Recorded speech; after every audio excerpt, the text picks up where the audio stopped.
Como sempre, muito feliz em estar apresentando mais um Elas. E mais uma vez eu agradeço muito a participação de vocês, viu, gente? As mensagens não param de chegar com elogios, com sugestões construtivas. Então, continue mandando, nos assistindo e nos acompanhando. E hoje nós estamos com uma convidada que vai compartilhar a trajetória dela desde o início e como ela está atualmente. E como sempre, nós trazemos aqui no programa para a gente e para vocês, certo? É uma história inspiradora, de motivação. Eu estou falando de Roberta Cabral, mãezona de Mariana Cabral. Ela é proprietária da loja Amora Petit, que chique, ela vai contar isso aqui para a gente. Tem a formação acadêmica em enfermagem, além de ser coach de carreira. Então, vocês veem, né? É aquela mulher, né? Multi. Roberta, muito bem-vinda ao Elas. Obrigada, Dani. Um prazer imenso estar aqui com vocês, fazendo esse programa. E o que eu puder compartilhar, estou aqui para responder e falar um pouco sobre, como você disse, a minha trajetória até então. Pois é, a satisfação, a alegria é sempre da gente, né? Somos nós. Tanto quem apresenta, porque a Aya e a Adja não puderam comparecer, e tanto também quem nos acompanha aí de casa, né? Porque a gente sempre ganha, né? Graças a Deus, o Ela está trazendo assim mulheres que sempre tenham projetos, histórias, ações, seja na vida pessoal, profissional, política, entendeu? Que sempre servem de inspiração, Isso. de motivação, de aprendizagem, trocas de experiência, né? E a sua, eu tenho certeza que é mais uma dessa, mais uma história especial. Pois é, Dani, estou aqui para isso. E para a gente iniciar, a gente sempre começa aqui perguntando, né, como foi o início da sua história, da sua preparação profissional, Sim. entendeu, pessoal, os obstáculos que você passou e passa ainda, mas como você vence. Então, aqui realmente é uma troca de experiência, é uma conversa, um bate-papo. Certo. Tá certo? Entendi. Então, vamos lá. Eu vou começar quando eu era pequena.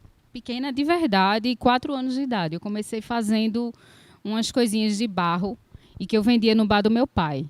Saía andando pelas mesas e dizia para as pessoas que eu não tinha dinheiro e que eu precisava vender aquilo de todo jeito. Uma grande mentira, né? Porque todo mundo sabia que eu era filha do dono do bar. Mas, enfim, eu já tinha esse lado empreendedor, esse lado de produção e tal, com 4 anos de idade. E ainda trazia minhas irmãs e primas para me ajudar, eram meus assessores. E, no final, a gente ainda dividia o dinheiro, porque eu sempre tinha esse lado de dividir também. Então, a partir daí, eu fui crescendo e tal, nesse meio onde meu pai sempre artista, minha mãe também sempre artista, e eu amando tudo aquilo. E eles eram artistas de quê? Meu pai trabalha com pinturas. Ele faz pinturas de quadros, esculturas, pintura em quadro de couro, uma coisa assim bem diferente. E minha mãe também, sempre trabalhou com roupas no estilo indiano e pinturas também, pinturas e esculturas.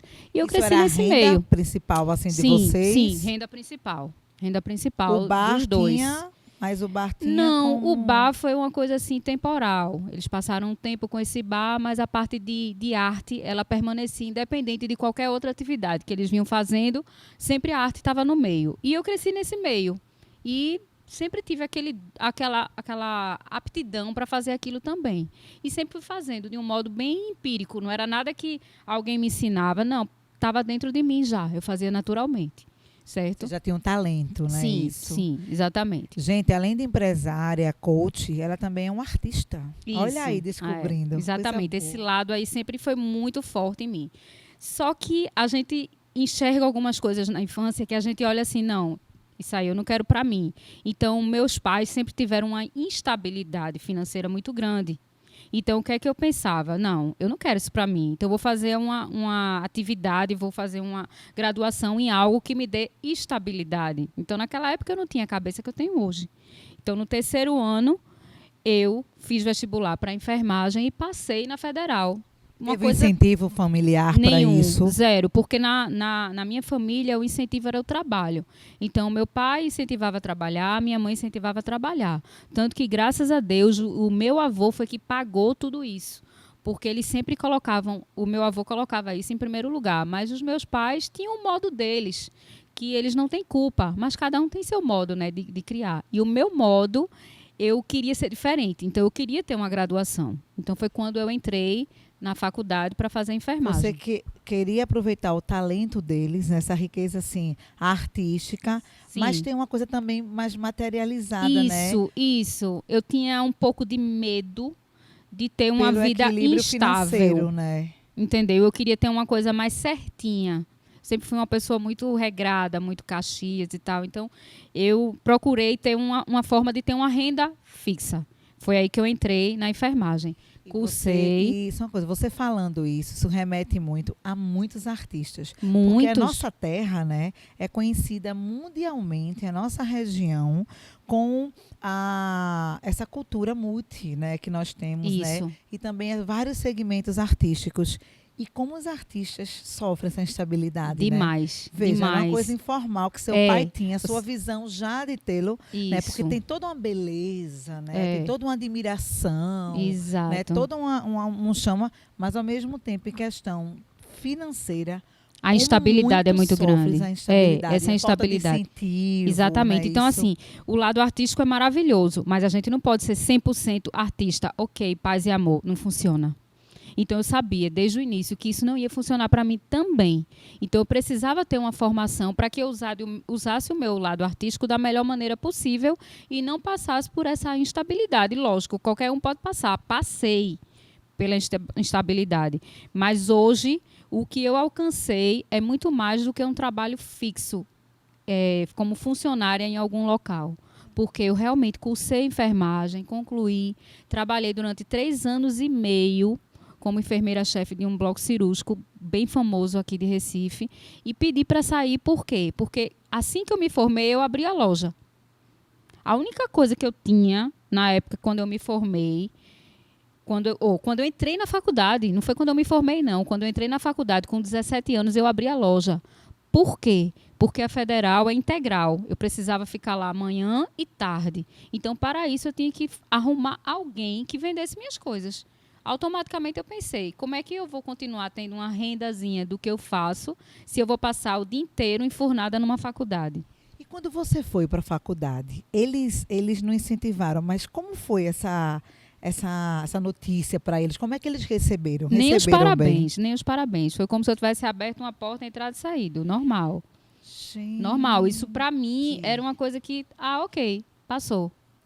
E não é todo mundo que passa numa universidade Sim, federal, sim, né? Onde exatamente. os cursos são bem mais concorridos. Exatamente, Né? exatamente. A força de vontade, aí já começava daí, a determinação. Exatamente. Né, então, eu queria ter aquela vida diferente e não passar por aquela situação que eu via constantemente e que não era agradável para mim. Então, não queria viver aquilo. Mas mesmo vivendo a enfermagem, paralelamente, você não deixou, então, a parte artística? Nunca, assim, Nunca deixei. Como é que conciliava? O que é que você fazia? Eu produzia? trabalhava workaholic, totalmente. Então, eu abri a loja assim que eu entrei na faculdade. O que é que a loja me trazia? Dinheiro para passagem de ônibus e para comer só. Porque o resto, o dinheiro que entrava, eu pagava o aluguel e pagava a vendedora e pagava a matéria-prima dos produtos que eu produzia. Eu mesma produzia. Eu não tinha ninguém para me ajudar e também não comprava nada de fora. Eu comecei exclusivamente 100% com a minha produção, a minha mão na massa. Aos poucos é que eu comecei a botar uma costureira para me ajudar a fazer uma almofadinha e tal, mas isso foi gradativo.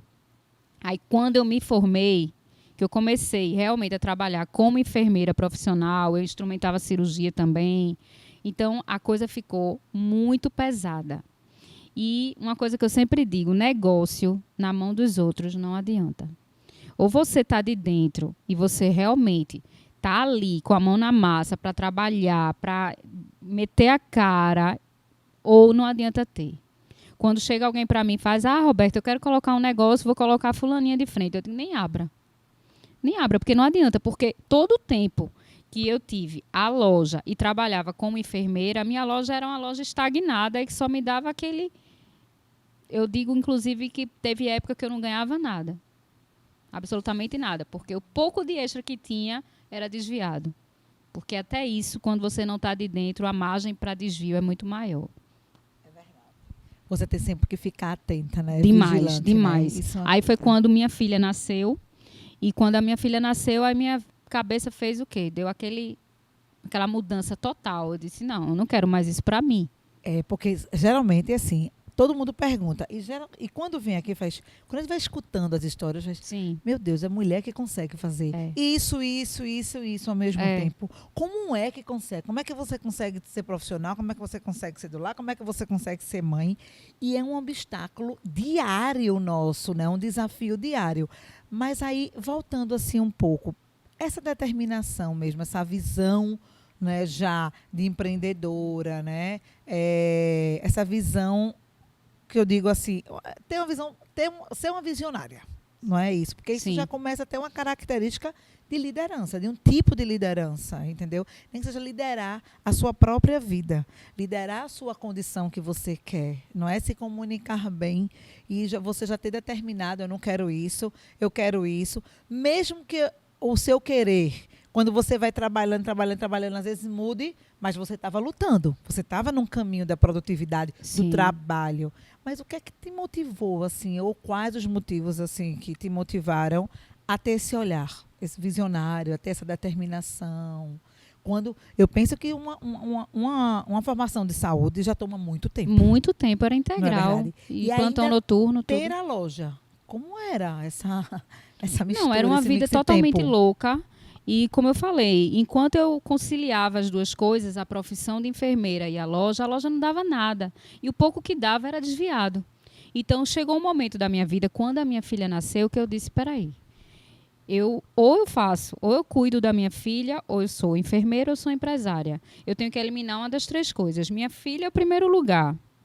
O que é que eu vou fazer agora? O que é que vai me dar uma qualidade de vida e a estabilidade financeira que eu sempre almejei tanto? É a enfermagem, não estou deturpando. Me desculpem os enfermeiros, mas infelizmente hoje é uma categoria que era para ser extremamente valorizada e não é. Porque o salário de um enfermeiro hoje é vergonhoso. Então, eu tive que optar por esse motivo.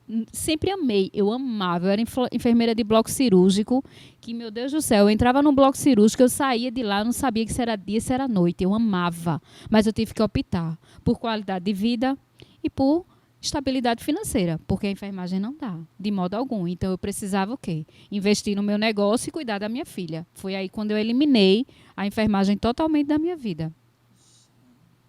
E são profissionais tão importantes. Demais, né? fundamentais. Vida, Sem um enfermeiro, um hospital não anda. Pode ter o médico que for, mas o enfermeiro é o que faz todo o link e que toda a engrenagem funcione.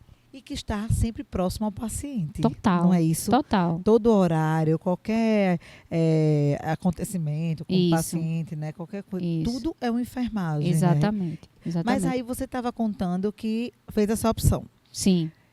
Mas o que é que você produzia? Quais eram os produtos? O que lhe inspirou também para esses produtos? Sim, os produtos sempre foram produtos infantis. Então, eu fazia almofadinha para quarto de criança, fazia quadrinho para quarto também de criança. E, aos poucos, eu vim percebendo que esse universo aí que está dentro da sua barriguinha é o grande X da questão. Por quê? Porque criança a gente compra esporadicamente uma coisa ou outra, mas um enxoval é algo novo.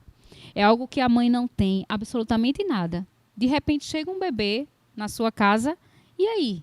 Você vai ter uma roupinha para aquele tamanho, aquele grão de gente? Não. Você vai ter um berço para ele dormir? Você vai ter os lençóis? Você vai ter todos os acessórios para compor a decoração? Não. Então, é um nicho de mercado que se tornou extremamente interessante para mim, e eu passei a focar no enxoval de bebê. Eu comecei focando o quê? Em coisas para criança, almofadinha, quadrinho, caixinhas. Porém, eu vi que era uma compra muito esporádica. Hoje eu continuo com esse produto, porém o meu foco está no enxoval de bebê. Por quê? Porque eu trabalho quase que como uma assessora. Você chega na minha loja, Roberta, eu não sou mãe de primeira viagem. Eu sempre digo, então você está no lugar certo. Porque eu estou aqui para explicar tudo a você. E uma coisa que eu sempre falo é o seguinte: jamais você vai ouvir uma mentira da minha boca. Porque se hoje eu mentir para você, amanhã você vai chegar e vai dizer, Roberta mentiu para mim. Porque você vai viver. Então eu não preciso mentir. Eu vou dizer, se eu perguntar, você tem 3 camisolas? Ah, eu já tenho 4, eu digo, já comprou demais, só precisa 3.